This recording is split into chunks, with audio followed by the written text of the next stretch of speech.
સ્વામિનારાયણ. અરે તારીખ આજે 27 ઓક્ટોબર 2025. આજે આપણે આ સોમવાર છે, એટલે રોજના અનુક્રમમાં આપણે આ શ્રી રામાનુજાચાર્ય કૃત વ્યાસસૂત્રનું શ્રી ભાષ્ય જે છે એ જોઈ રહ્યા છે. અથવા તો બ્રહ્મ જિજ્ઞાસા એ જે પ્રથમ સૂત્ર જે છે એનું આપણે અનુવાદ જોઈ રહ્યા છે. એમાં અત્યાર સુધી આપણે શનિવાર સુધી લગભગ આપણે આત્મા જે છે એ ફક્ત જ્ઞાન સ્વરૂપ નહીં પણ જ્ઞાતા પણ છે એ જોયું.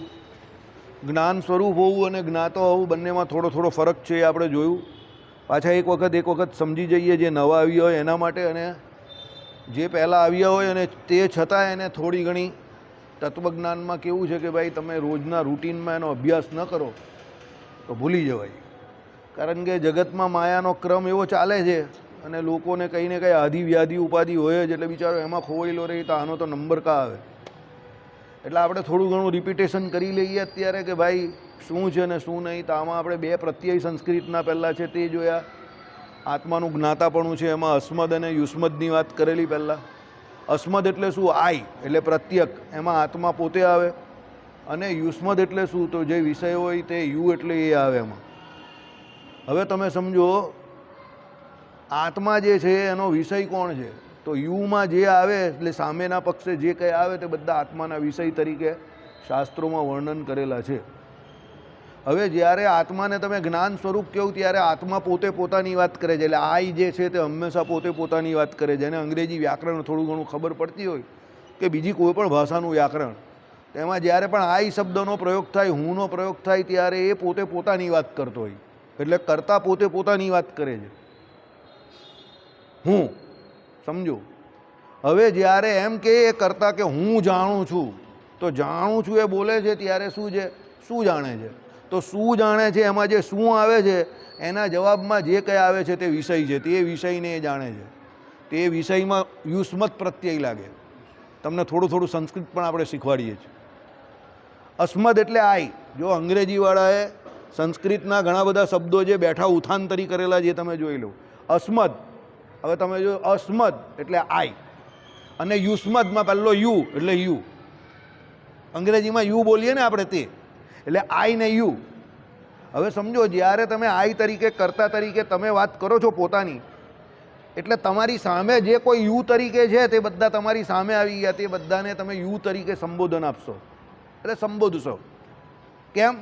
એનો મતલબ એવો છે કે આઈ તરીકે પ્રત્યક એટલે હું પોતે પોતાની વાત કરે છે, અને યુ તરીકે સામે જેટલા વિષયમાં છે તે બધાની વાત કરે છે. હવે સમજો સામે ભલે બધા આત્માઓ જ રહેલા છે, બધા બીજા પણ હું જ રહેલા છે. આ જ આમ તમે જો ટેકનિકલી જોઉં તો અત્યારે હું મારા પોતાનું જ્યારે પણ હું મારી પોતાની ચર્ચા કરું તો હું મારા વિશે આઈ બોલું, પણ મારા માટે તમે બધા જો છે તે કેવા છો? તો વિષય છો. તો મારા માટે યુ છો તમે બધા, સમજો. એટલે હું જ્યારે કંઈ પણ બોલું અહીંયાથી તો તમે બધા મારા માટે વિષય છો. કેમ? હું જે સંબોધન આપું છું તે તમને આપું છું, એટલે તમે બધા મારી એક્ઝેક્ટ સામે છો. હવે તમે બધા પણ પોતે પોતાના હિસાબે તો આઈ છો જ, પ્રત્યક્ષમાં જ આવો છો. એટલે તમે તમારા પોતાનો વ્યવહાર જ્યારે પણ કરો ત્યારે તમે આઈ શબ્દનો ઉપયોગ કરો છો. હું મારો પોતાનો જ્યારે વ્યવહાર કરું ત્યારે હું મારા માટે આઈ શબ્દનો વ્યવહાર કરું છું. એટલે આઈ શબ્દ જે છે એ એમ કહે કે હું પણાનો વ્યવહાર કરે છે, તે હું એટલે એ પ્રત્યક્ષમાં આવે. હવે એ હું કોણ છે? તો આત્મા પોતે છે. હવે જ્યારે હું શબ્દ વાપરે છે કે હું જાણું છું, તો હું જે છે તે પોતે આત્મા જ્ઞાન સ્વરૂપ છે એ વાત કહી છે કે હું એટલે આઈ પોતે. એ જે જ હું જ કહું છું અત્યારે. આને બહુ ડેફ્થમાં સમજાવેલું છે આમાં. આત્મા પોતે એટલે હું પ્રત્યક્ષમાં આવે. જે ચેતન જે છે, હા, ચેતનને પ્રત્યક કહેવાય. અને આત્મા જે છે સમજો, જ્યારે આત્મા એના સામેના વિષયોને જાણતો હોય ત્યારે આત્માનું જ્ઞાતા તરીકે એનો ઉપયોગ કરેલો છે શાસ્ત્રોમાં. અને આત્મા પોતે પોતાને ઓળખે ત્યારે એ જ્ઞાન સ્વરૂપ છે એવી વાત કરેલી છે. હવે જ્ઞાતા અને જ્ઞાન સ્વરૂપ હોવું બંનેમાં ફરક છે, સમજજો. જ્ઞાન સ્વરૂપ હોવું એટલે આ એટલે હું પોતે પોતાને જાણે, એટલે પોતે પોતાની ઓળખાણ આપે. આપણે કોઈ જગ્યા પર જઈએ કે ભાઈ હું, તો હું કોણ? તો ભાઈ I am Hasubhai Nakhrani, ex drug commissioner of Gujarat, based at Gandhinagar, ફલાણા ફલાણા સમય સુધી હું આટલાથી આટલા સમય સુધી I was looking after whole Gujarat. સમજો, all the officers they were reporting to મી.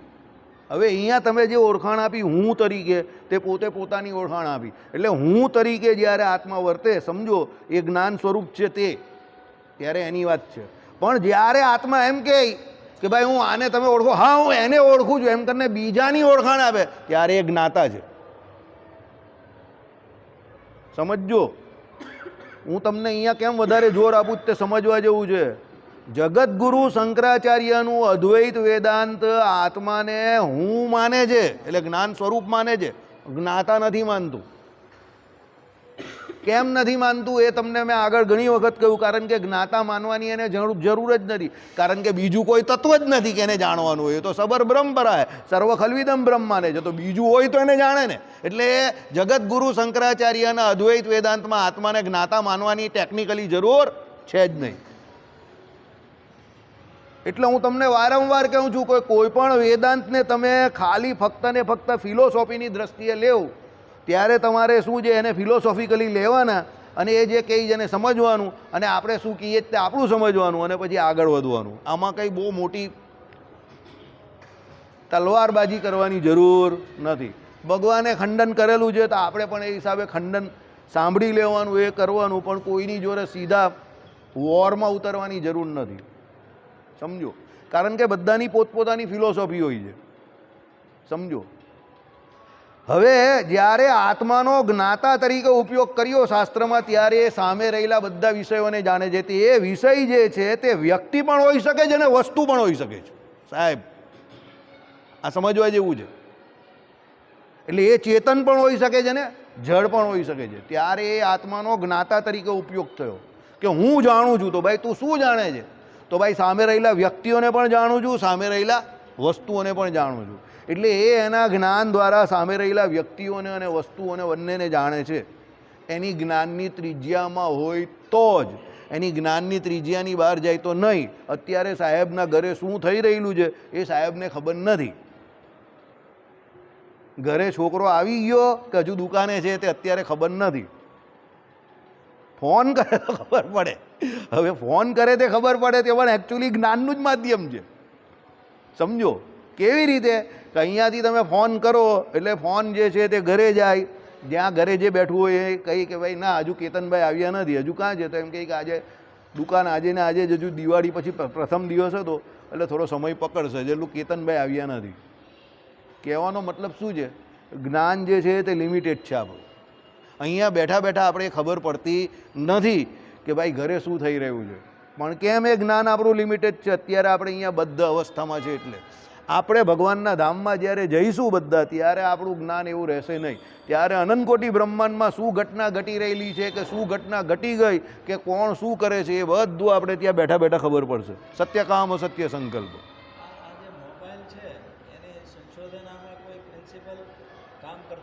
છે જ ને, તો લખેલો જ ને.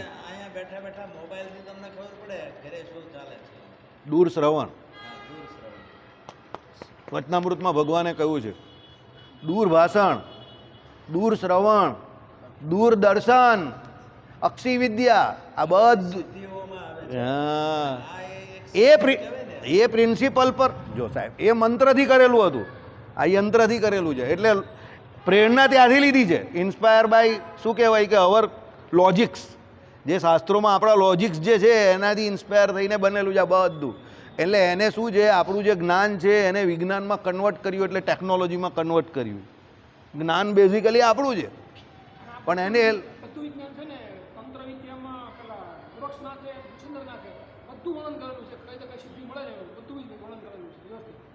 એટલે કહેવાનો મતલબ શું છે કે આત્મા પોતે જ્ઞાન સ્વરૂપ હોવાની સાથે જ્ઞાતા પણ છે. એટલે બીજા વિષયોને પણ જાણે છે. આત્મા પોતે સ્વયં પ્રકાશ છે. સ્વયં પ્રકાશ એટલે એ પોતે પોતાને જાણે છે. એમાં એને કોઈ બીજાની જરૂર પડતી નથી. સમજો. હા, વિષય નવો હોય તો આપણે કોઈની પાસે એ વિષયને જાણીએ છીએ. એટલે આપણે એ વિષયને બીજા દ્વારા જાણીએ છીએ, સમજજો. પણ જાણપણું જે થાય છે એ બીજાનું નહીં લેતા. જાણપણું તો આપણું પોતાનું જ હોય છે. આ બહુ ઓછાને સમજ પડે. આ સમજાવવું પણ બહુ ડિફિકલ્ટ છે. તમે જ્યારે કોઈ વિષયને બીજા પાસે જાણો, શીખો, ત્યારે એ વિષય તમારા માટે નવો હોય છે, પણ જાણપણું તમારા આઈનું પોતાનું હોય છે. એટલે શીખવામાં ઘણાને સરળતા રહે અને ઘણાને થોડી તકલીફ પડે. કેમ? એના જાણપણામાં તકલીફ છે. આઈડિયા આવે છે? ઇન્ટેલિજન્ટ કોએટ જે તમે કહો, આઈક્યુ બધાના ડિફર્સ હોય ને, અલગ અલગ, તે આ રીતે હોય. કેમ? બધાના જાણપણામાં ડિફરન્સિએશન છે કે ભાઈ આ ભાઈનું જાણપણું જે છે તે 10માંથી 9, આ ભાઈનું 10માંથી 8, આ ભાઈનું જે પણ હોય તે, આ ભાઈનું જે પણ હોય તે, આ બાજુ પાછું એ વિષયો વાર અલગ અલગ છે. ચાણક્ય કે એ પ્રમાણે. હા ભાઈ, દાખલા તરીકે આયુર્વેદ શાસ્ત્ર છે કે ડ્રગ્સ છે, મેડિસિન્સ છે, તો સાહેબ પછી સોફ્ટવેર ને એવું આવે તો પછી જીગર. અને આ અશોકભાઈ છે તે કંઈ પણ તૂટેલી ફૂટેલી વસ્તુ હોય કે પછી પેલું આપણે કંઈ પેલું એ બનાવવાનું હોય, ચૂરણ બનાવવાનું હોય, તો એવું બનાવી દે. બરાબર. આ ભાઈને ગૌશાળામાં શું થાય તે રજથી પજ બધીમાં આવી હતી. આ ભાઈ પેલા હીરાવાળા છે. બરાબર. ગોપાલભાઈ અમારા કહે કે ના વાસુદેવભાઈ, 8મા સ્થાનનો ગ્રહ રહસ્યમય જ્ઞાન આપે. ગુરુ બેઠેલો હોય ત્યાં, એટલે એ બધાના રહસ્ય જાણી જ જાય. એટલે બધાનું જ્ઞાન અલગ અલગ ફિલ્ડનું છે. 8માનો માલિક જ્યારે પણ રૂપિયા આપે ત્યારે શેરથી આપે, સટ્ટાથી આપે, લોટરીથી આપે. એટલે 8મામાં જે બેઠેલો હોય, 8મામાં જે બેઠેલો હોય એની દશા જ્યારે ચાલે ત્યારે શેર માર્કેટમાં કમાય, લોટરીમાં કમાય. રહસ્યમય. 8મું સ્થાન રહસ્યનું છે, મિસ્ટ્રીનું છે. હવે એ સ્થાનમાં જે ગ્રહ બેઠેલો છે એની જ્યારે દશા આવે ત્યારે તમે રહસ્યમય રીતે પૈસા કમાવો. તમારી આવકનું સાધન રહસ્યમય રહી, કોઈને ખબર નહીં પડે. બહાર પેલો આવો ફકીર કા ફકીર દેખાય, લોકોને એમ કે નવરો જ બેઠેલો છે. પણ એનું ટર્નઓવર જે હોય તે કાં ચાલતું હોય, શેર માર્કેટમાં ચાલતું હોય, લોટરીમાં ચાલતું હોય. રહસ્યમય, કારણ કે એ રહસ્યનું સ્થાન છે, યુક્તિ પ્રયુક્તિનું સ્થાન છે, ષડયંત્રનું સ્થાન છે. સમજો. 8મેં કોઈને ભોગ પણ બને. 8મેં નીચનો ગ્રહ બેઠો હોય તો ષડયંત્રનો ભોગ પણ બને. 8મેં કોઈ મંગળ નીચનો બેઠો હોય, એકદમ નીચનો, અને એની કંઈ ઉપર કંઈ પાપ ગ્રહની દ્રષ્ટિથી હોય દ્રષ્ટ, અને કદાચ એની દશા ચાલુ થઈ જાય તો અમારા મિત્ર પેલા નિખિલ એસ પટેલ, એને 8મા સ્થાનમાં નીચનો ચંદ્ર વૃશ્ચિક રાશિનો, 5મા સ્થાનમાં ઊંચનો ભાઈનો ગુરુ, અને 11મેં ઊંચનો શુક્ર લઈને બેઠેલા હતા. તો પણ એક્સપાયર થઈ ગયો મારો મિત્ર પેલો નિખિલેશ પટેલ, સર્જન, MS. આની હા, નિલેશનું કરાવેલું એ એક્સપાયર થઈ ગયો. બ્રેઇન ટ્યુમર થઈ ગયું. 46. 8મેં વૃશ્ચિકનો ચંદ્ર ને એની દશા ને હું જોઈને આવ્યો. હું જોઈને કહીને ગયેલો. મેં કહું 2031 સુધી સાચવજો સાહેબ. એ મને જ યાદ કરતા હતા, અને બાય ફ્લુ હું મારા પપ્પાનું પ્રોસ્ટેટનું ઓપરેશન કરાવવા ત્યાં જ પહોંચી ગયો. બોલો. મને કહે કે હું તમને બહુ યાદ કરતો હતો, અને મેં એની જે પોઝિશન જોઈને તો આઈ કુડન્ટ સી. મારી જોવે બ્રેઇન ટ્યુમર. 2 વર્ષ સુધી કરાવ્યું પણ કંઈ રિઝલ્ટ નહીં મળ્યા. અરે બહુ ખરાબ પરિસ્થિતિ સાહેબ. અહીંયા ગળા ઉપર બેલ્ટ લાગી ગયેલો, હાથની ઉપર stick. But he was coming very regularly hospital with his wife. એટલે સવારે આવે કાં સાંજે આવે. MD છે સુરતમાં, સુરત સિવિલમાં AP છે, એસોસિએટ પ્રોફેસર. હા, બહુ બ્રિલિયન્ટ છે ને ડેરિંગવાલા ભાઈ. સાહેબને લઈને આવતા હતા રોજ, અને છેલ્લે સુધી બહુ સપોર્ટ કર્યો સાહેબને. આટલા ઊંચા ગ્રહ. મીન લગ્ન, 5 મીન લગ્ન, મારી જેમ મીન લગ્ન, 5મેં ગુરુ કર્કનો, અને આ બાજુ 11મા સ્થાનમાં મીનનો શુક્ર. 11મેં કે પહેલે જ. એટલે મીનનો શુક્ર, કર્કનો ગુરુ, એ પણ એને નહીં બચાવી શક્યો. સમજો. રહસ્યમય. આ બધું રહસ્ય છે. અને 2021માં કોરોનામાં હું મારા પપ્પાને લઈને જ્યારે પ્રોસ્ટેટમાં એમનું યુરિનરી ટ્રેક સિસ્ટમ આખી જામ થઈ ગયેલી ત્યારે લઈને ગયેલો હતો. એ કંઈ કોઈ ડરવાની જરૂર નથી. He was on video call.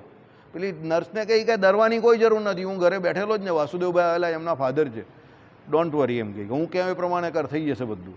અને એણે ફોન ઉપર બધું ક્લિયર કરાવી નાખ્યું મારા પપ્પાને, બોલો અડધો કલાકમાં. એ કંઈ જરૂર પડે તો હું આવીશ, બટ હું અત્યારે જ હોસ્પિટલ છોડી ગયો વાસુદેવભાઈ, ચિંતા નહીં કરો, તમારું કામ થઈ જશે, તમે અહીંયા આવેલા જ તો વાંધો નહીં. 2022-23માં મને પથરી, યુરિનરી ટ્રેકમાં મને 3 કે 2 પથરી હતી. એણે કહ્યું કે હું તમને અહીંયા વોટર ટ્રીટમેન્ટ આપીશ, આવી જશે. 1.5 દિવસમાં મને છૂટો કરી નાખ્યો. મારી પથરી અત્યારે બધી નીકળી ગઈ. હા, બાટલા ચડાવેલા, લગભગ 3 કે 4 ચડાવેલા એક જ દિવસમાં. બીજે દિવસે તો મને રાત્રે જ છોડી દીધેલો, સમજો. ગ્લુકોઝ સેલાઈન હતું. અને મને એ યુરિનરી ટ્રેકની બંને પથરી નીકળી ગઈ. ગોલ્ડ બ્લેડર માટે પછી મને એમને કહ્યું એઝેનવેન આપણે મળશું. એઝેનવેન મળી ગયું. ગોલ્ડ બ્લેડરની પથરી મને હતી ને, એટલે મને કે એઝેનવેન મળશું. એઝેનવેન, હા, તકલીફ થાય ત્યારે.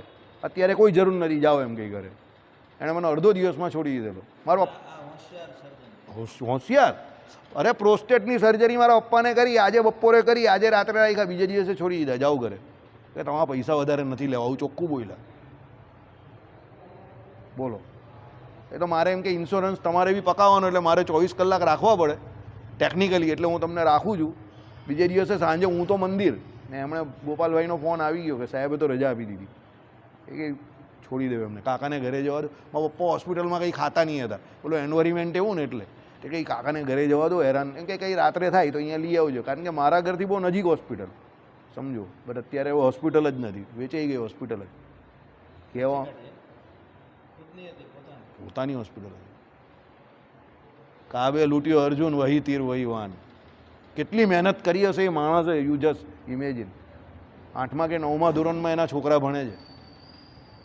ના ના, એકદમ.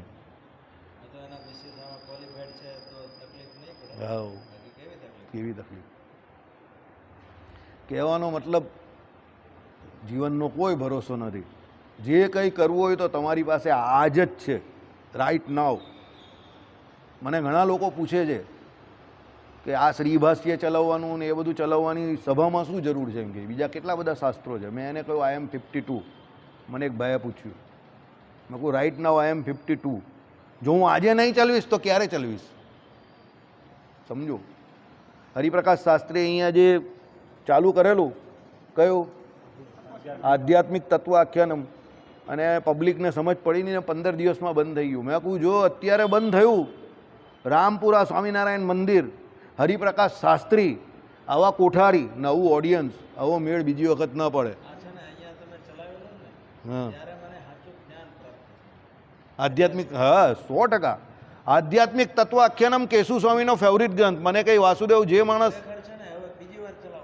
ચલાવશું એક વખત પાછા, આપણે બીજી એક સભામાં ચલાવશું, પણ ચલાવશું ખરા. આધ્યાત્મિક તત્વ આખ્યાનમ આપણા સંપ્રદાયનો બેસ્ટ ગ્રંથ મારી દ્રષ્ટિએ. તત્વને સમજવા માટે બેસ્ટ ગ્રંથ એમ. તમારે જે જીવ ઈશ્વર માયા 3 તત્વને સમજવું હોય કે ભાઈ ચિદાકાશ શું છે, કે અક્ષરધામ શું છે, બ્રહ્મ શું છે, બધું તમને એમાં સમજાવી દઈને બધું જ ઇઝી, આખો સંપ્રદાય ઇઝી થઈ જાય. એ કેવું છે, પેલા જે આપણે 11મું જેને સાયન્સમાં કર્યું હોય અને એને વેલેન્સી ને પછી પેલા જે તમારા અવયવ ને આ બધું, હવે તો ખેર મેથ્સ અલગ આવે છે, અમારા વખતે મેથ્સ બધું ભેગું આવતું હતું, એ આવડી જાય. તો એના માટે 12મું છે ને પછી અઘરું તો રહે, પણ પેલો બેઝ પાકો હોય ને તો એટલી તકલીફ નહીં પડે. પણ જો 11મું એને બરાબર નહીં કર્યું હોય, ચરી ખાધું હોય, 12મામાં કંઈ બાઉન્સર જ જાય, કંઈ ખબર જ નહીં પડે, આખું વર નીકળી જાય તો બી ખબર નહીં પડે. એટલે આધ્યાત્મિક તત્વાખ્યાનમાં આપણે તમે ન સમજાવો તો તમને લગભગ મારા ખ્યાલથી 20 થી 30% આપણા વચનામૃતની સમજ પડે, 20 થી 30% ના ખબર પડે, કદાચ એનાથી મોર દેન ધેટ પર્સન્ટેજ હશે. તમે એ વચનામૃતમાં ફાફાં જ માર્યા કરો, તમને સમજ જ ન પડે કે આમાં શું કહેવા માંગે છે ભગવાન. કારણ કે જ્યાં તત્વજ્ઞાનના વચનામૃત આવે ત્યાં તમે પછી કરવાના શું, તમને આપણી ફિલોસોફી જ નહીં ખબર તો સત્સંગી જીવન તો જરા પણ નહીં પડે. સત્સંગી જીવનના તો કેટલા બધા પ્રકરણ એવા છે. અત્યારે જ આપણી આ સત્સંગી જીવનમાં શિક્ષાપત્રી ચાલે છે, કેટલી હાર્ડ ભાષા છે. તમે જોવું તો ખરા, પરમાત્મા પરબ્રહ્મ વિશે જે લખે છે તે એ પહેલાં જીવ વિશે જે લખ્યું ને શ્રીજી મહારાજ બોલે છોડા પાર નાખે એવું છે. અદ્વૈતનું ખંડન કેટલું બધું કરેલું છે અંદર. કાં ખબર પડે તમને? એટલે હું તમને એ જ કહું છું કે આવો યોગ ક્યારે બેસે કે આપણા રામપુરા સ્વામિનારાયણ મંદિરના કોઠારમાં અને કથાકાર તરીકે વક્તા તરીકે હરિપ્રકાશ શાસ્ત્રી જેવા હોય અને એ આપણા મંડનના કહેવાથી કે જેના કહેવાથી હોય એમણે એવી ડેરિંગ કરી હોય કે અહીંયા આધ્યાત્મિક તત્વ આખ્યાનમ ચલાવવું છે અને પછી કોકના કહેવાથી એ બંધ કરી દે તો અત્યારે બંધ થયું તો ચાલશે ક્યારે? હું એમ કહું, સમજો.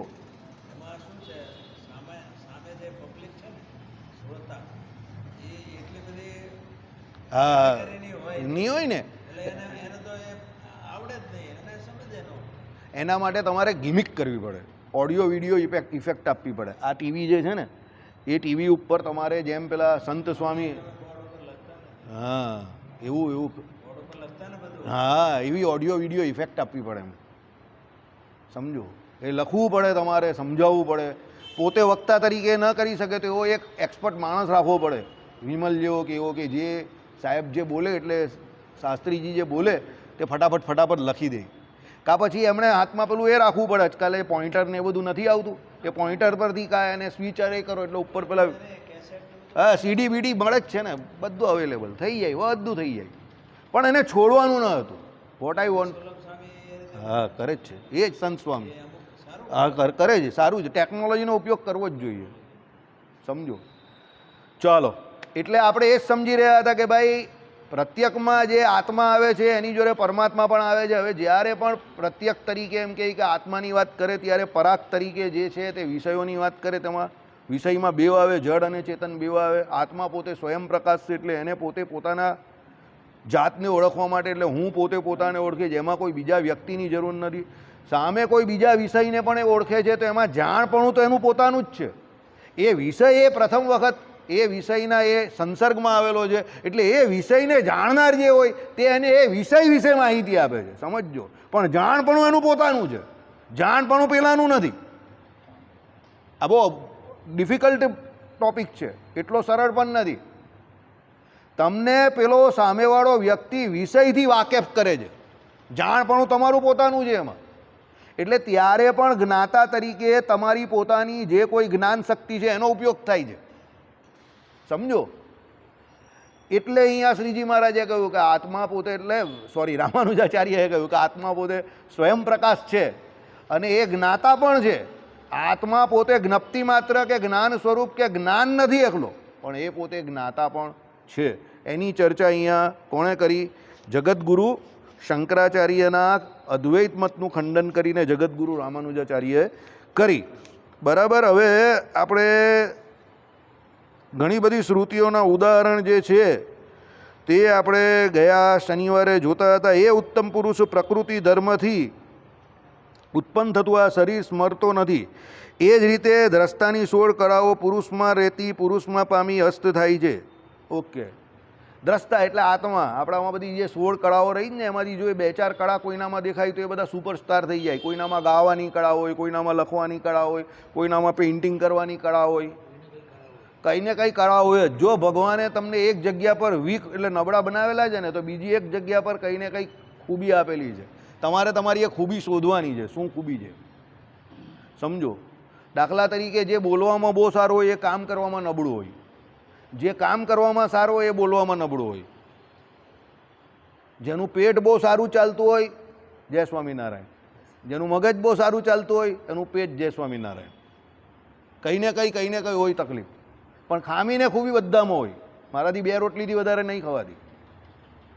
મીઠાઈ મારે ખાવી હોય તો એક કે મને કોઈ સુગર બુગર કંઈ નથી, પણ 2 રોટલીથી વધારે ન ખવાય. મીઠાઈ તો હું દરીને ખાઉં, કારણ કે હું જેવી મીઠાઈ ખાઉં એટલે મારો હાઈવે લાઈન જે છે તે ચોકઅપ થઈ જાય. માવો ખાઉં ને એટલે બ્લોક થઈ જાય. અને પછી ઘણી વખત છે ને અહીંયા નાકમાંથી ને એમાંથી તમને પેલો મારો અવાજ આવતો એવું લાગે. એટલે દિવાળી મારા માટે બહુ ખરાબ, કારણ કે ઘરમાં બધું મીઠાઈ ને બધું બનાવે એટલે મારે ટેમ્પટેશન થાય એટલે રોકીને રાખવી પડે જાતને, સમજો. શરદી થઈ જાય, નાક બધું જામ થઈ જાય, ઉપદ્રવ બધા. પણ હવે જે ખાઈ શકે છે એના માટે મને કંઈ પ્રોબ્લેમ નથી. Okay, they are very good at that particular શું કહેવાય પોઈન્ટ, કે એ લોકો બરાબર છે એ પોઈન્ટ એ મુદ્દા તરફ. તો I don't have any problem. પણ મને એ પ્રોબ્લેમ છે તો છે. એટલે રાજીવભાઈએ મને કહ્યું હતું, જો વાસુદેવ, આપણે બોલીને સુખી થવાનું, કોઈ ખાઈને સુખી થાય. હું કોઈ સાહેબ રૂપિયા જોઈને પણ સુખી થાય ને, તે કહે કે રૂપિયા એમને નથી આવતા, રાતે 10 વાગ્યા સુધી મહેનત કરવી પડે છે. 10 વાગ્યા સુધી પ્રેક્ટિસ કરે અને માઇન્ડ ફ્રેશનું ફ્રેશ. રાતે 10 વાગે પણ જે પેશન્ટને જોઈને એને એવું નહીં લાગે 10 વાગેલા જ. 11 વાગે રાજીવ મહેતાન ત્યાંથી પેલો પેશન્ટ બહાર આવે તો પેશન્ટને થાક લાગેલો હોય પણ એને એવું નહીં લાગે કે સાહેબને થાક લાગેલો છે. સમજો, એટલો કન્વિન્સ કરી નાખે. 800 રૂપિયા કન્સલ્ટિંગ લે પણ હવે 1000 થઈ ગઈ. ઓકે, 800 તો હું આપીને આવેલો છે એક વખત એક પેશન્ટમાં. લગભગ એ વાતને 2-3 વર્ષ થયા. 1000 થઈ ગયા હશે, અત્યારે ફી વધી હશે. પણ તમને રાત્રે 11 વાગ્યાની એપોઇન્ટમેન્ટમાં પણ એવું ન લાગે કે સાહેબ અત્યારે એ થઈ ગયા. મેં પૂછેલું એમને, 1 કે 2 પેશન્ટ પૂરા થાય ને એટલે સાહેબ જાય સામે જ એમની પાછળ જ એમનું એ છે વોશ બેસિન, ત્યાં જાય, મોઢું સાફ કરે, નેપકિન લઈ મોઢું બધું એકદમ ફર્સ્ટ ક્લાસ અને વોશઅપ કરીને પછી એકદમ સાફસૂફ કરે અને પછી હા આમ કરે જરા ને પછી બેસે પાછા ખુરશી પર. એટલે મસ્ત. ને પેશન્ટને સાંભળે એટલે આઈસ કા ગોલા. કારણ કે આવા પેશન્ટ જે હોય બિચારા પોતે તકલીફમાં હોય એટલે પછી એ લોકો કેટલું બધું બોલે. અને ગેસ્ટ્રો પાસે ગયા હોય એટલે એ પહેલાં તો એણે કેટલા બધા ડૉક્ટરને બતાવેલી હોય એટલે પહેલાં 2-3 તો ફાઇલ કાઢે અને પછી બોલે સાહેબ સાંભળ્યા જ કરે આઈસ કોલ. હા, પછી છેલ્લે કહી ચાલો આ રિપોર્ટ કરાવો. રિપોર્ટ નીકળે એટલે બાજુમાં પેલા બેન છે એમને ફોન કરજો, પછી એપોઇન્ટમેન્ટ લેજો. મોસ્ટ પ્રોબેબલી આપણે પરમ દિવસે મળશું. પછી રિપોર્ટ મળે પછી જોઈ એટલે હા શું રિપોર્ટ આવેલા તમારે તો. It is as good as new Born baby. હા કંઈ કરવાની જરૂર જ નહીં. પહેલાં તો તમને એ માણસ મોડાથી બોલીને જ સારો કરી નાખે. હા આમાં નિલેશભાઈને કહીને હા જય શ્રી કૃષ્ણ, હા રાધે રાધે. જોરમાં બોલે નિલિયાને તો. નિલિયો બી બોલે રાધે રાધે. બરાબર. નિલિયાની કોલોનોસ્કોપી કરેલી ત્યારે પણ કહ્યું જય શ્રી કૃષ્ણ રાધે રાધે. નિલિયો કઈ રાધે રાધે નિલિયાની કરેલી. એ પેલું ઓપરેશન કરતા પહેલાં કરે ને ત્યારે એ કહી કે એ તો પેલો તો રાધે રાધે બોલે જ અંદર. મને કહી મેં સાહેબ બોલે તો ખરો જ છે બિચારો. બરાબર, તમે બોલાવો તો એ બોલે. હવે એની પાસે બીજો કોઈ ઓપ્શન પણ કા બચેલો છે. બરાબર. એટલે કહેવાનું તાત્પર્ય શું છે, એ પેલું આ વગંડર થયેલું ને એટલે એ પહેલાં જોવા માટે કરાવેલી. તો કંઈ બીજું નથી ને એમ. પેલો ક્રોન્ચ ડિસીઝ ને એવું બધું હોય જ ને અત્યારે બધા મલ્ટિપલ બધું બહુ આવે છે ને એટલે એ લોકો ચેક કરી દે before going for any surgery. ચાલો, એટલે શું છે કે ભાઈ આ પ્રમાણે આ બધી કળાઓ છે. આપણે વી વેર ડિસ્કસિંગ અબાઉટ શું કહેવાય આર્ટ. આ બધી કળા છે કે ભાઈ બોલવાની કળા, કન્વિન્સ કરવાની કળા. ઘણામાં એવી કળા હોય કે સામેવાળાને દુઃખી કરી નાખે.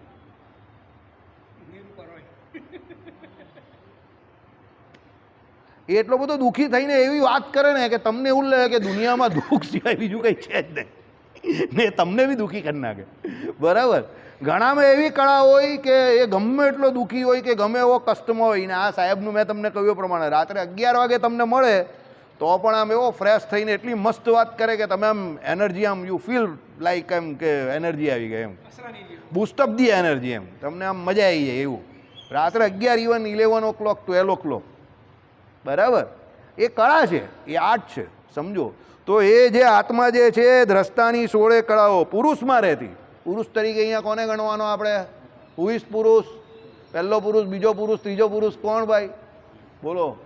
જીવ પોતે. જો પુરુષ એટલે અહીંયા લિંગ સમજવાનો પ્રયત્ન કરતા નહીં. હા, પાછું લિંગ એટલે શું એ તમને મારે કહેવું પડશે કે ભાઈ જેન્ડર, સ્ત્રીલિંગ કે પુલ્લિંગ એ હિસાબે અહીંયા પુરુષ નહીં. પુરુષનો અર્થ અહીંયા શું કરવો? જીવ પોતે. ને તમે કહો પુરુષ તો સ્ત્રી ના આવે, એનો શું વાત? પુરુષ એટલે અહીંયા આત્મા. શું કહ્યું? એ હા, એટલે પુરુષ તરીકે શાસ્ત્રોમાં આપણે આની વાત લખેલી છે શાસ્ત્રીજી મહારાજે કે શાસ્ત્રોમાં બહુધા જીવની ઓળખાણ પુરુષ તરીકે કરેલી છે અને ભગવાનની પરમ પુરુષ પુરુષોત્તમ. એટલે ભગવાનને પુરુષોત્તમ કહેવામાં આવે છે ને. બરાબર. હમણાં સામે આવેલું ને સ્વરૂપથી, સ્વભાવથી, એટલે અનેક કલ્યાણકારી ગુણોથી એ ભગવાન કેવા છે? સર્વશ્રેષ્ઠ છે. એટલે ભગવાનને શું કહ્યા? પુરુષોત્તમ કયા. ઉભય લિંગત્વ કોનામાં રહ્યું છે? ભગવાનમાં જ રહેવું છે. કેમ? કારણ કે ભગવાનની અંદર માયાના કોઈ પણ એટલે હેય વિરોધી જે કોઈ ગુણ જે છે હેયવાળા માયામાં જે છે તે એક પણ લક્ષણ ભગવાનમાં નથી. અને સમસ્ત કલ્યાણકારી ગુણે ભગવાન એ કેવા છે? નિપુણ છે. એટલે ઉભય લિંગત્વ અનંતકોટી બ્રહ્માંડમાં કોનું છે? ફક્ત ને ફક્ત પુરુષોત્તમનું. પુરુષોત્તમ કોણ? નારાયણ જે છે એ પોતે કોણ? તો એ પેલા અદ્વૈતીઓ કે એ પુરુષોત્તમ કે આ તો પેલા ઈશ્વર કોટીની ઉપર રહેલું નિર્વિશેષ બ્રહ્મ તે પુરુષોત્તમ નહીં, પણ જેને શાસ્ત્રોમાં ઈશ્વર તરીકે વર્ણવ્યા, જેને શાસ્ત્રોમાં ભગવાન તરીકે આપણે કહ્યા, જેને પરમાત્મા તરીકે કહ્યા, એ જ પરબ્રહ્મ છે, એ જ પુરુષોત્તમ છે, એ જ કર્મફળ પ્રદાતા છે. એટલે નિર્ગુણ નિરાકાર નિર્વિશેષ બ્રહ્મ કોઈ ઈશ્વર કોટીના બીજી કેટેગરીના ભગવાનથી જુદું તત્વ છે એ વાત હાવ અદ્વૈતીઓની કેવી છે? ખોટી છે. આવું કોણે કહ્યું? શિક્ષાપત્રી અર્થદીપી, એટલે શિક્ષાપત્રીનું જે એટલે સત્સંગી જીવનમાં આવતી શિક્ષાપત્રી, સમજો બરાબર? શ્રીજી મહારાજ આ જબાન ભલે શબ્દો ભલે સતાનંદ સ્વામીનો હોય, but originally it has been told by Shriji Maharaj. એટલે એની વાત ઓરિજિનલી કોણે કરી? ભગવાન શ્રી હરિએ, કે ભાઈ કોઈ નિર્વિશેષ નિરાકાર એકરસ ચૈતન્યમય બ્રહ્મ ઈશ્વરથી કોઈ જુદું હોય કે સૌથી એવું કંઈ જેના વિશે કંઈ કહી શકાય નહીં એવું, જેવું અદ્વૈતીઓ કે એવું કોઈ બ્રહ્મ છે નહીં. અમે તો જે બ્રહ્મને માનીએ છીએ એ કોણ? પરબ્રહ્મ કેવું, પરમાત્મા કેવું, ભગવાન કેવું, ઈશ્વર કેવું, બધું સરખું જ. હા, કોઈ જગ્યા પર દેવતાઓનો ઈશ્વર તરીકે ઔપાધિક રીતે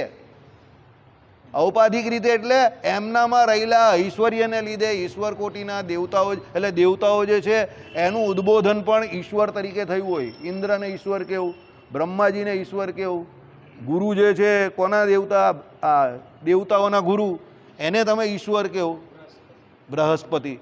પણ એ તમે જે કેવું છે તે ઔપાધિક રીતે એટલે શું છે કે એમની અંદર ભગવાને અમુક કળાઓ ઐશ્વર્યની મૂકેલી છે, એટલે એમને ઈશ્વર કહ્યા છે, સમજો. પણ એકચ્યુઅલી એ ઈશ્વર કોણ છે? એક જ છે. અંત્યનું કેટલામું વચનામૃત? 39મું. ભગવાન જેવા તો એક ભગવાન જ છે, એ અનંતકોટી બ્રહ્માંડમાં એક જ છે. એમાં કોઈ ઇલેક્શન પણ થતું નથી કે 5 વર્ષે ઇલેક્શન થાય કે ભાઈ ભગવાન બદલાઈ જાય, કે એવું કંઈ થતું નથી. ભગવાન એક જ છે અનાદિકાળથી. હે શું કહ્યું? એ બધા બદલાઈ જાય, એ તો બધા બદલાઈ જાય, મનવંતર બદલાઈ જાય, કલ્પ બદલાય, બધા એક એક કરીને સબ જાતે સબ આતે, સમજો. એ જ તો પેલા લોમસના ને ઇન્દ્રના એમાં સંવાદમાં થયેલું, બરાબર? યાદ નથી તમને? ઇન્દ્ર એના પેલા ભવનમાં કાયમ કંઈ ને કંઈ માથાકૂટ કરતો હતો ને વિશ્વકર્માને છૂટા જ નહીં પાડતો હતો. તો વિશ્વકર્મા કંટાળી ગયા કે આ હું કાયમ મગજમારી કર્યા કરે છે. તો વિશ્વકર્મા જતા હતા કંટાળેલા, લોમસ ઋષિ મળ્યા, શું થયું એમ કહે. એ કહે પેલો ઇન્દ્ર એમ કહે કે આવેલો જ ને મગજમારી કર્યા કરે, આ તોડાવે જ ને પેલું તોડાવે જ ને આ ને તેને, એવું છે એમ કહે. ચાલો કંઈ નહીં. તો લોમસ ગયા એમની પાસે, તો ઇન્દ્રને પૂછ્યું આમ તેમ. પછી કંઈક ઇન્દ્રને એમણે કંઈક એના પેલા જે જગ્યા પરથી એક ઇન્દ્ર જાય તો એ પેલો વાળ તોડીને મૂકતા હતા ને એ જગ્યા બતાવી. તો ઇન્દ્ર કંઈ બાકીની બધી જગ્યા પર તમને વાળ છે, અહીંયા નથી, થોડા ઘણા નીકળી ગયા છે. તે કહે કે તારા જેવા જેટલા ઇન્દ્ર જાય ત્યારે એક વાર તોડીને હું મૂકી દઉં છું, એટલો જૂનો હું છું ને મારું હજુ રહેવા માટે મેં મકાન બનાવ્યું નથી, હું ફરતો જ રહું છું. શું કહ્યું? એક ઇન્દ્ર જાય ત્યારે હું એક વાર તોડીને મૂકું છું. એટલે એટલી જગ્યા આટલા વાર નીકળેલા હતા. કોના? લોમસના. તે કંઈ મકાન તમારું કોઈ રહેવાનું મકાન નથી ભાઈ, જગતમાં વિચર્યા કરું જ ને ભગવાનનું ભજન કરું છું. તો ઇન્દ્ર કહે કે આપણે પણ નીકળવાના જ છે. તે કંઈ નહીં, એક વાર કાઢી નાખીશ ત્યારે. એટલે આ બધી તોડફોડ તું કરાવ્યા કરે છે, એનો કોઈ મતલબ નથી. સમજ પડી ગઈ? હોશિયાર માણસ હોય ને એ ચાલાકીથી જે કહેવાનું હોય તે કહી દે. એટલે લોમસ ઋષિ આ પ્રમાણે દેવરાજ ઇન્દ્રને કહી દીધું ભાઈ ખોટી મહેનત ન કર, 14 લોકનું બ્રહ્માંડ છે, એમાં પાછા મનવંતર આવે, મનવંતરે મનુ બદલાઈ જાય. એક મનવંતરમાં કેટલા ઇન્દ્ર બદલાય? 14 ઇન્દ્ર બદલાઈ જાય. હવે એક ઇન્દ્ર બદલાય ત્યારે લોમસ ઋષિ સમજી ગયા તમે. એટલે કહેવાનો મતલબ તારા જેવા કેટલા આવ્યા અને કેટલા ગયા. એટલે તું આ તોડફોડ કરાવવાની માથાકૂટ છોડ ને શાંતિથી ઇન્દ્ર છે તો ઇન્દ્ર રે, બરાબર? એટલે આપણે પણ બહુ મગજમારી નહીં કરવાની કે આ આમ જ જોઈએ ને પેલું જ જોઈએ. બધું બરાબર છે, ઓકે ચાલો નવું કરવું છે તો કરો ભાઈ, ઠીક છે ભાઈ, બહુ ખેંચ ના કરવું. કેટલો સમય રહેવું છે અહીંયા? પરપોટા જેવી જિંદગી છે, બરાબર? હશે, ચાલશે, ફાવશે, ભાવશે, એવી રીતે જીવન કાઢવું ભજન કરીને. ચલો, પુરુષમાં રહેતી પુરુષને પામી અસ્ત થઈ જાય. આ બધી કળાઓ જે છે તે પુરુષમાં રહી છે, પુરુષને પામે છે અને છેલ્લે અસ્ત થઈ જાય છે. કેમ? આ જીવ જે આ શરીરને છોડી દે તો પછી થોડી કળા રહી. માઇકલ જેક્સન પેલો હતો તો બહુ જોરદાર ડાન્સર હતો એવું લોકો કહે છે. ભાઈ આપણે તો કંઈ જોવા ગયા નથી.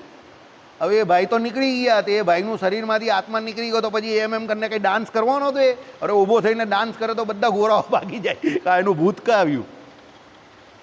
એટલે પુરુષમાં શું થયું? પહેલાં રહેતી, એટલે એનામાં રહી, પછી શું કહ્યું? પુરુષને પામી, એટલે એ પુરુષને જ પામે અને છેલ્લે અસ્ત થઈ જાય.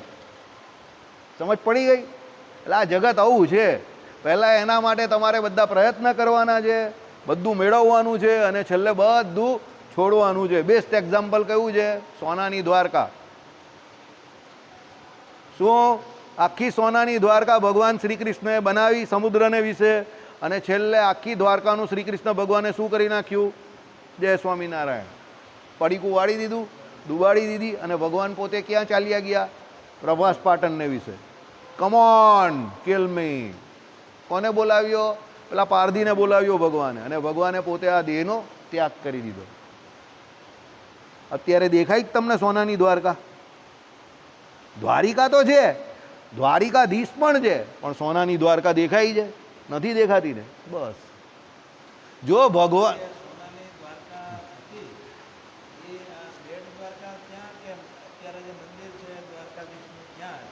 હમણાં જ મેં એના વિશે વાંચ્યું અને એક વક્તા પાસે સાંભળ્યું, ત્યારે દ્વારકા એટલે અત્યારે જે કહેવાય છે એટલી નાની દ્વારકા ન હતી. હા, એ દ્વારકા જ હતી. એ બેટ દ્વારકા જે છે ને, હા અંદર જવાય તે. હા હા હા, એ તો વચ્ચે હું જઈને આવેલો છું. હા, તો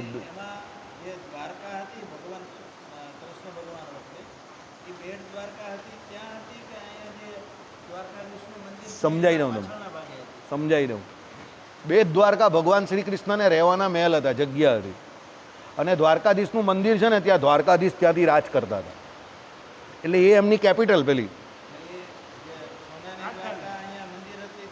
બધી જ હતી, આખી સોનાની દ્વારકા હતી. તમને કહું બહુ મોટો વિસ્તાર હતો. હમણાં જે વક્તાએ સમજાવેલું ટેકનિકલી, અને ત્યાંના શબ્દો જે હતા એ શબ્દો લઈને સમજાવતા હતા, અને એ પ્રમાણે મેં ટેલી પણ કરી જવું તો લગભગ તમારા સૌરાષ્ટ્રનો ઘણો બધો વિસ્તાર હતો તે દ્વારકા સુધી, ત્યાં સુધી વિસ્તરણ પામેલો હતો. બની શકે, પોસિબલ છે. એટલે દ્વારકા અત્યારે જેટલી દેખાય એટલી, હા ગામનું પાદર,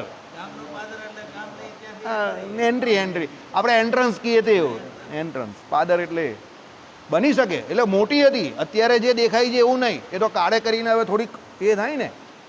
એટલે દ્વારકા ત્યારે મોટી હતી, એવું નહીં કે.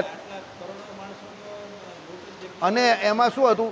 એમાં શ્રી કૃષ્ણ ભગવાને પોતાની યોગ માયાનો ત્યાં વિસ્તાર કરેલો હતો. સમજો, આટલા બધા યદુવંશીઓ હતા અને બધાને રહેવા માટેના મહેલ હતા. ભગવાનનું કુટુંબ આટલું મોટું ને એમાં પણ બધાના સેપરેટ મહેલો હતા. આટલા બધા ભગવાનની આટલી બધી રાણીઓ, બધાના અલગ અલગ મહેલ. અને નારદજી જોડેનું જે ચરિત્ર છે એમાં ભગવાન બધા મહેલોમાં હતા, અને બધા મહેલોમાં બધી રાણીઓ જોડે ભગવાન પોતે રહેતા હતા. તો એ આટલી મોટી જગ્યાઓ, એટલે ભગવાને ત્યાં યોગ માયાનો વિસ્તાર કરેલો. હવે યોગ માયાનો વિસ્તાર એટલે હવે તમને મારા શબ્દોથી નહીં સમજાવી શકું. હા, આપણી બુદ્ધિની બહારની વાત છે આ બધી, સમજો. એટલે એ ભગવાનની. હવે દાખલા તરીકે જ્યારે આપણા સુખદેવજીનો અવતાર થયો ત્યારે સુખદેવજી આવવાની ના પાડતા હતા, તો ભગવાન શ્રી કૃષ્ણએ શું કહ્યું? રાઈનો દાણો કોના શિંગડા ઉપર? ભેંસના શિંગડા ઉપર જેટલો સમય રહે એટલો સમય સુધી હું માયાનું શું કરી નાખું? સંકેલી નાખું. એટલે એને મારી તરફ આકર્ષી લઉં. એટલે માયાનું ત્યારે પ્રભુત્વ હશે નહીં. તે સમયમાં તમે શું કરો? માતાના ગર્ભમાંથી બહાર આવી જાઓ. હવે તમે વિચાર કરો, રાઈનો દાણો, ભેંસનું શીંગડું, એનો આગળની અણીવાળો ભાગ, એની પર રાઈનો દાણો કેટલો સમય રહી? હે હવે ભાઈ તમે આ લોકો છે ને યાર, ઉદાહરણમાં છે ને આ લોકોને તમારે આ જ પ્રોબ્લેમ હોય. ગાયને ભેંસને કૂતરા બિલાડામાં લડો, તમે સિદ્ધાંત સમજો નહીં એનો. આલા કંઈક ઉદાહરણમાં હવે ગાય હોય કે ભેંસ હોય કે ઊંટ હોય, હવે એની જોડે કાં મગજમારી કરો છો? એ શીંગડું હોય, શીંગડા, એની આગળનો ભાગ, ધારવાળો ભાગ, આવું ચોખ્ખું લખેલું હોય, આગળનો ધારવાળો ભાગ. હવે ધારવાળા ભાગ પર રાઈનો દાણો કેવી રીતે રહેવું? કંઈ ખાવાનો ખેલ છે, સમજો. બરાબર. તો હવે ભગવાન શ્રી કૃષ્ણ હતા, માયા એમની શક્તિ છે, અને સુખદેવજી કંઈ નાના સૂના જીવાતમાં થોડા છે. 16 વર્ષ સુધી માતાના ગર્ભમાં રહેતા હતા, એની માતાને કોઈ તકલીફ નહીં હતી, એની માતા હરતા ફરતા હતા, ચાલો બોલો, અને એની માતાને કોઈ તકલીફ નહીં હતી એવું સુખદેવજી પોતે કહેતા હતા કે ભાઈ મારી માતાને કોઈ તકલીફ નથી, તમારે પૂછવું હોય તો પૂછી લેવું લે. અને જેવા આવ્યા તેવા સમજી ગયા ને તમે, એવું કહેતા હતા. એ લાગતો જ હતો ને ડર એમનો, એટલે તો જંગલમાં રહેતા હતા, એટલે તો ભાગતા થઈ ગયા સીધા. જન્મ પછી સીધા ભાગ્યા કેમ? માયાનો ડર હતો એમને, એટલે જ ભાગતા હતા, સમજો. અને એની પાછળ કોણ ભાગતું હતું? વ્યાસજી ભાગતા હતા. પછી એમણે વ્યાસજીને શું કહ્યું કે ભાઈ જો હું કાંઈ આ બધી માથાકૂટમાં પડવાનો નથી, હું તો આ જંગલમાં આ જગ્યા પર બેઠો બેઠો ભજન કરવાનો છું, મારે તમારી માયા જોડે કંઈ લેવા દેવા નથી.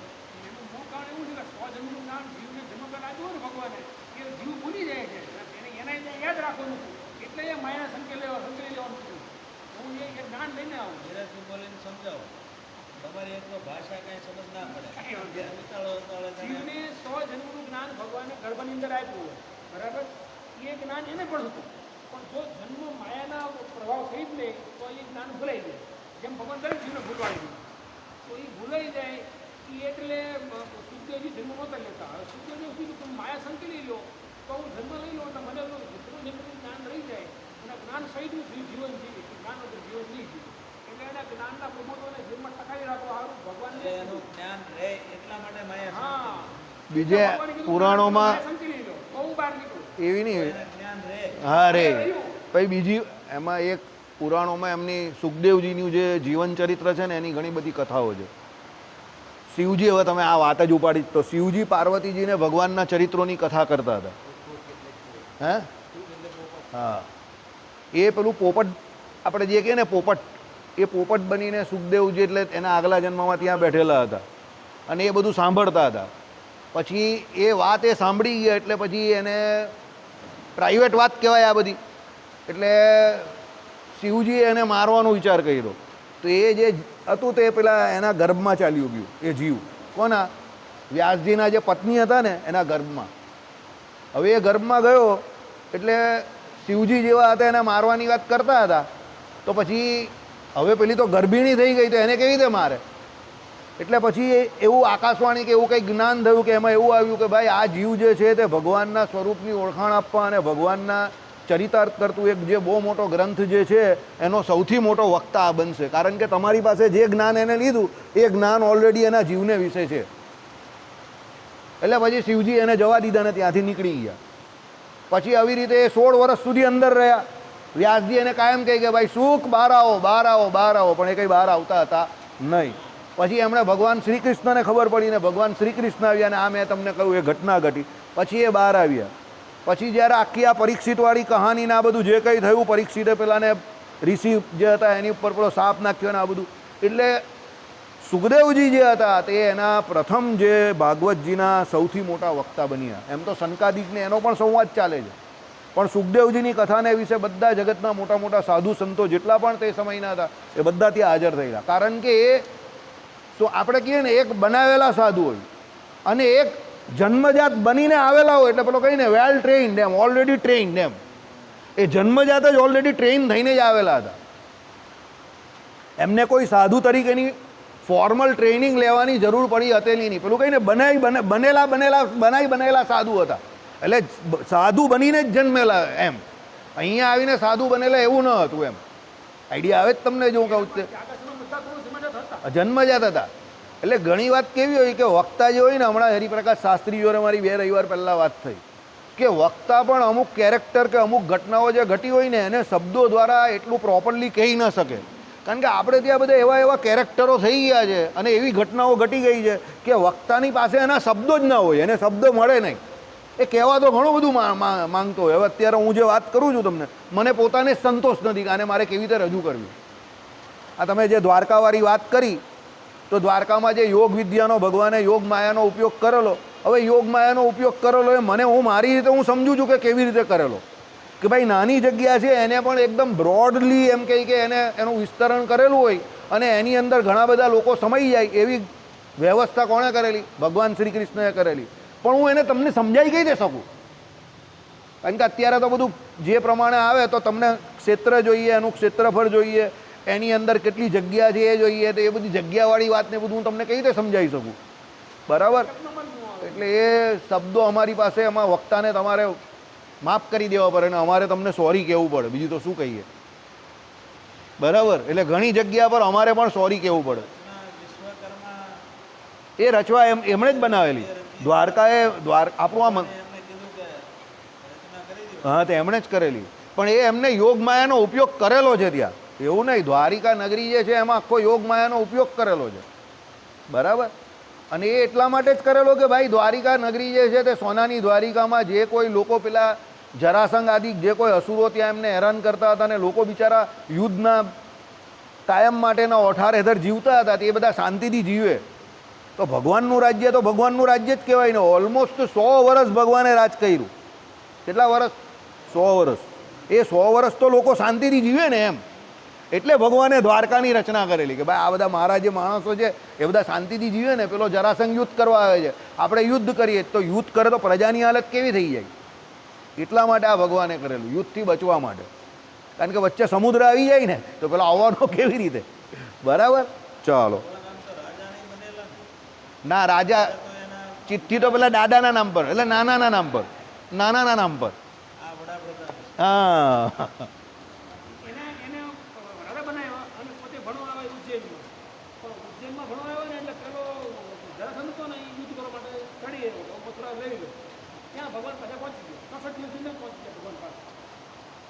ચાલો.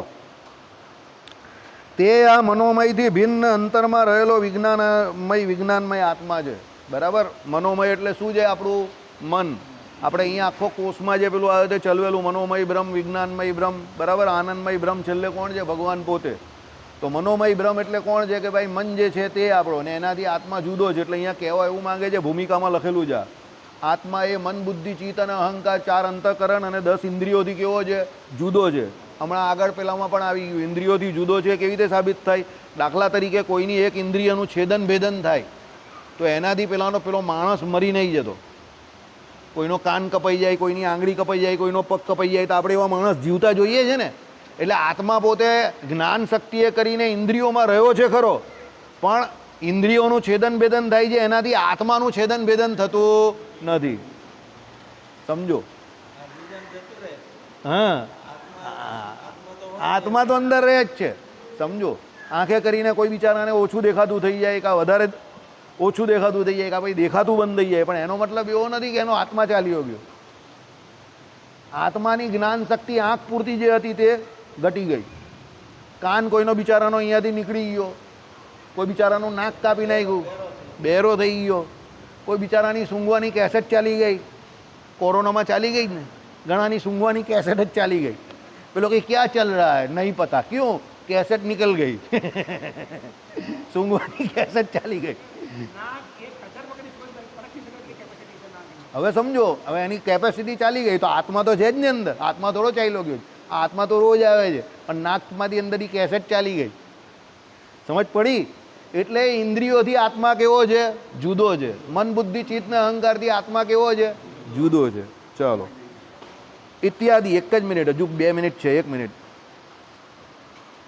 અને સૂત્રકાર પણ કહેશે કે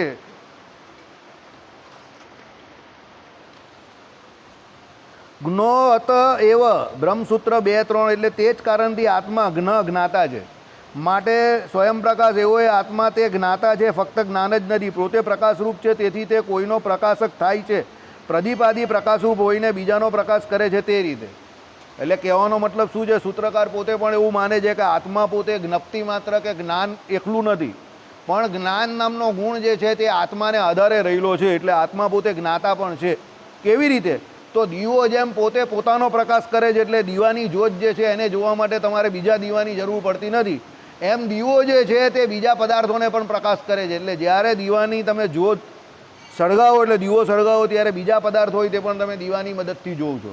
એટલે એ આત્મા પોતે પોતાની જાતને તો ઓળખે જ છે, પણ જ્ઞાતા તરીકે બીજા પદાર્થોને પણ ઓળખે છે. એટલે એના સ્વયં પ્રકાશપણાથી એવું સિદ્ધ નહીં થતું કે એ ફક્ત જ્ઞાન માત્ર છે, પણ એના સ્વયં પ્રકાશપણાથી એવું પણ સિદ્ધ થાય છે કે બીજા પદાર્થોને ઓળખવા માટે જ્ઞાન જે છે, જેનો એ ગુણ તરીકે ઉપયોગ કરે છે, એની જ્ઞાતા તરીકે ઓળખાણ પડે છે. એ જ્ઞાન પણ એનું પોતાનું છે, વિષય બહાર છે, પણ એનું જાણપણું જે થાય છે તે આત્માને કાં થાય છે? અંદર થાય છે. એટલે એ જ્ઞાન સ્વરૂપ પણ છે અને જ્ઞાતા પણ છે. શ્રીપતિમ શ્રીધરમ સર્વદેવેશ્વર